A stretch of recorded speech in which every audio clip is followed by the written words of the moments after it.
ദൈവതിരുനാമം വാഴ്ത്തപ്പെടുമാറാകട്ടെ. യുവാവായ ദാനിയേലിന്റെ ദൈവാശ്രയം നമുക്ക് ഒരു മാതൃകയും ജീവിതത്തിൽ പാഠമാക്കുവാൻ കഴിയുന്നതുമായ ഒരു സംഗതിയാണ്.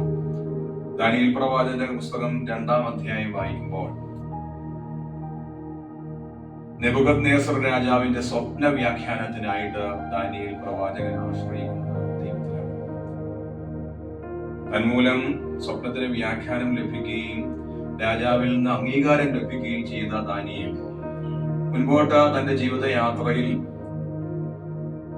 പരിചിതമല്ലാത്ത സാംസ്കാരിക ചുറ്റുപാടിലും ഒരു യുവാവെന്ന നിലയിലും ഒരു ഭക്തനായ യഹൂദന്റെ ഭാവം കൈവിടിയാതെ സൂക്ഷിച്ചു പോകുന്നു എന്നുള്ളത് നമുക്കേറെ മാതൃകാപരമായ ഒരു സമീപനമാണ്.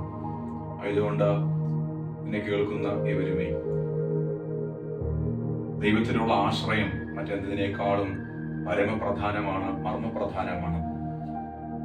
ജ്ഞാനിയായിരുന്നെങ്കിലും ബാബിലോണിലെ സകല വിജ്ഞാനികൾക്കും രക്ഷകനായി തീർന്നുവെങ്കിലും ദാനിയേലിന്റെ ആശ്രയം ആത്യന്തികമായി സർവശക്തനായ ദൈവത്തിലായിരുന്നു.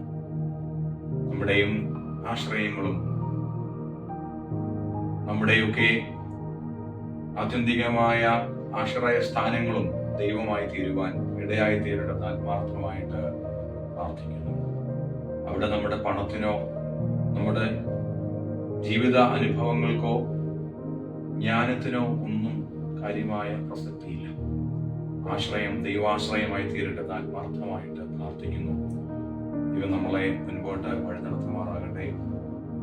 വിശുദ്ധനായ പരിമല തിരുമേനി പറയുന്നത് പോലെ പ്രാർത്ഥന എന്നത് ശൈശവത്തിലെ ഉത്സാഹവും യൗവനത്തിലെ ആശ്രയവും വാർദ്ധക്യത്തിലെ സമാധാനവുമായി തീരട്ടെ.